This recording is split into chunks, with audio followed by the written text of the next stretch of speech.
Jose Maria Enrique Negreira could go from a name that Kool-Aids didn't know even a week ago to a name that might be remembered for decades for all the wrong reasons. The former VP of the Referees Committee, if you've been living under a rock, received payments from FC Barcelona for 17 years.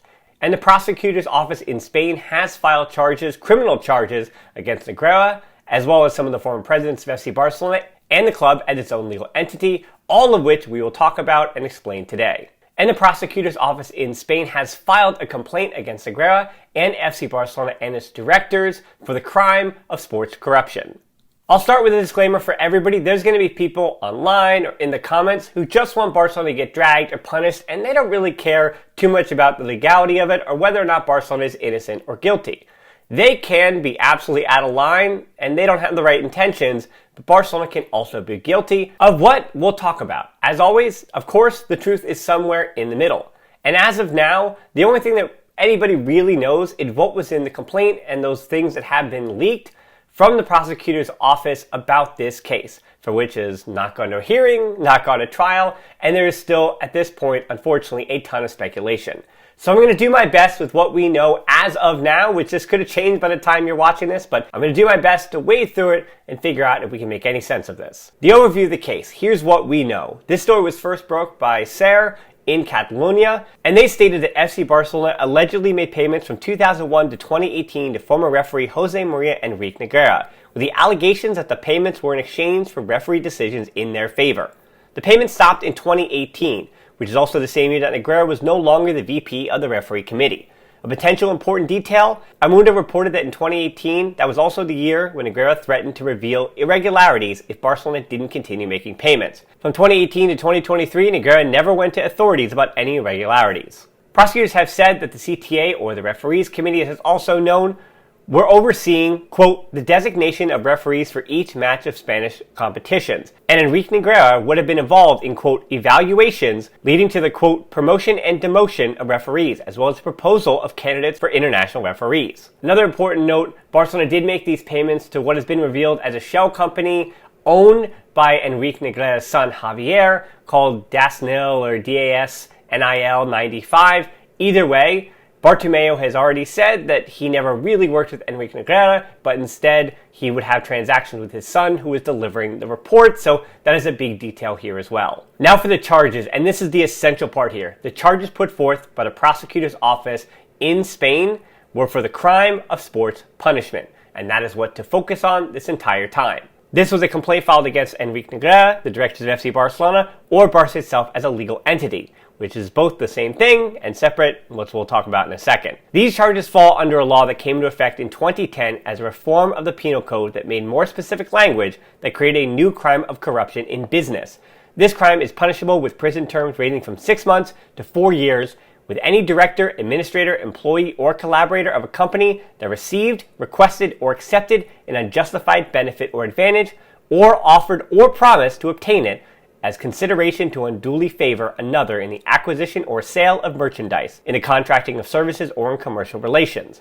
Also added to the penal code in 2015 was a paragraph that included sports corruption, which became applicable to directors, administrators, employees, or collaborators of a sports entity, also including athletes and referees, any of which conducted themselves with the purpose to deliberately and fraudulently predetermine or alter the result of a test, meeting, or sports competition of special economic or sporting relevance. In other words, if you speak legal jargon, it's a little more complicated, obviously, but in simplest terms, intent is going to be extremely important to the evidence that is put forth by the prosecutor's office in this hearing, if it goes that far, to the trial, if it goes that far, and that idea of intent is what also is going to decide the ruling and any punishment. In the complaint and filed charges, Jose Maria Bartomeu, Sandra Rosell, Barcelona as a legal entity, former directors Oscar Grau and Albert Soler were accused along with Negreira. Of the $7.3 million that was paid to him, it's being reported that $7 million of it was paid from 2014 to 2018, and that is what the charges are for. As for Barcelona's position, because this is such a public case, it does feel like there's a lot of parties and entities involved in this that are saying or not saying that innocent until proven guilty, which of course is a law, and getting away from what is actually constituting this case. Of course, Bartomeu's camp denied the claims, and of course Juan Laporta is stating that Barca has never bought referees nor had the intention to.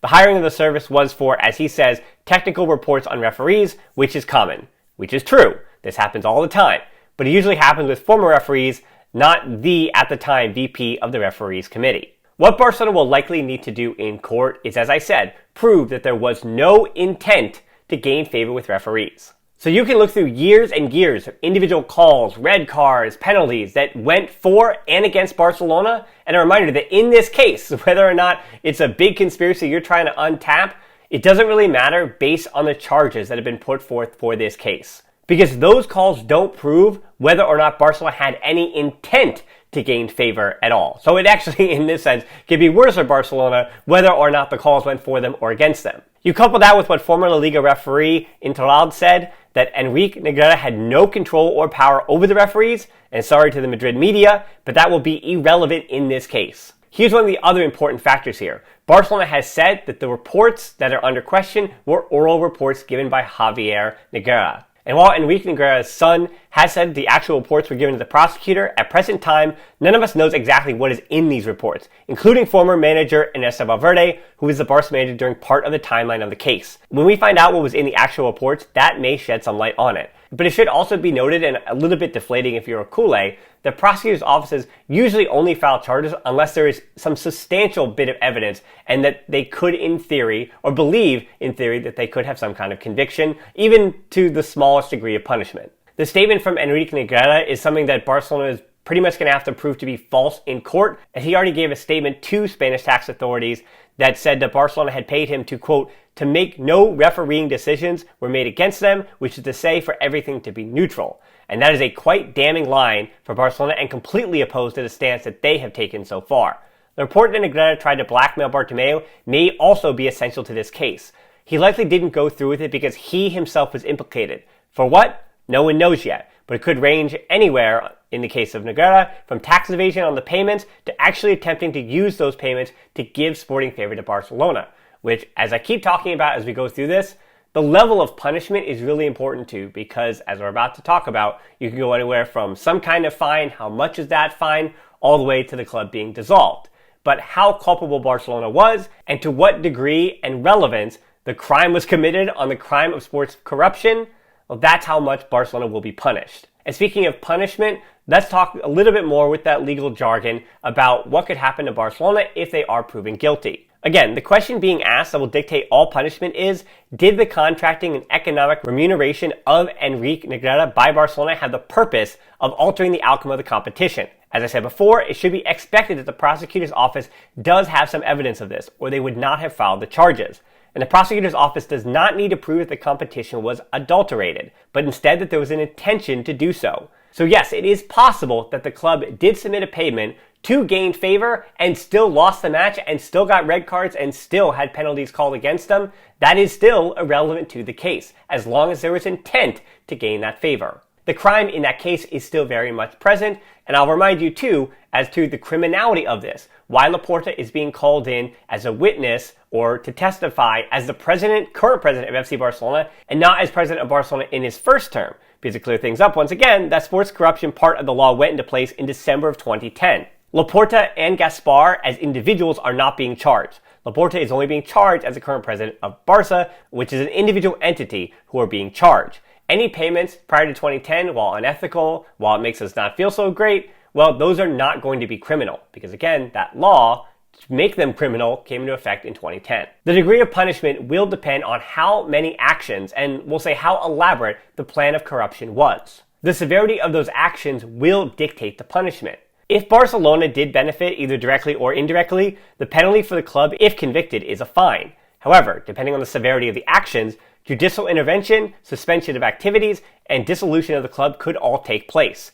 The last part is, of course, what will make the headlines, the club being dissolved, but is only the most severe representation of the punishment if Barcelona, the club, so not Negreira, not Bartomeu, not Rizal, but if Barcelona, the club, as an individual entity, is charged with the highest letter of the law, then, of course, that would be the most severe punishment. And I do want to take a second here to thank the hard work of Jose Maria de Pablo, a criminal lawyer located in Madrid who did what my wife, an attorney, said an attorney should be doing. He broke this case down purely through what the law says, without bias, without feelings, with little care about refereeing decisions in 2017. As for Kool-Aid and the general public, as they continue to view this case, it will take some time, and the club's public image will obviously take a hit, as it has on a number of occasions in the last few seasons as well. A lot of it is noise that should be ignored. Unfortunately, though, due to the way that Rizal and Bartomeu are involved, that noise surrounding them cannot be ignored. They are part of this case, and they are part of the case as presidents of FC Barcelona. So while seeing them rot in jail might feel pretty good for most Kool-Aids today, it won't be the best outcome for the club.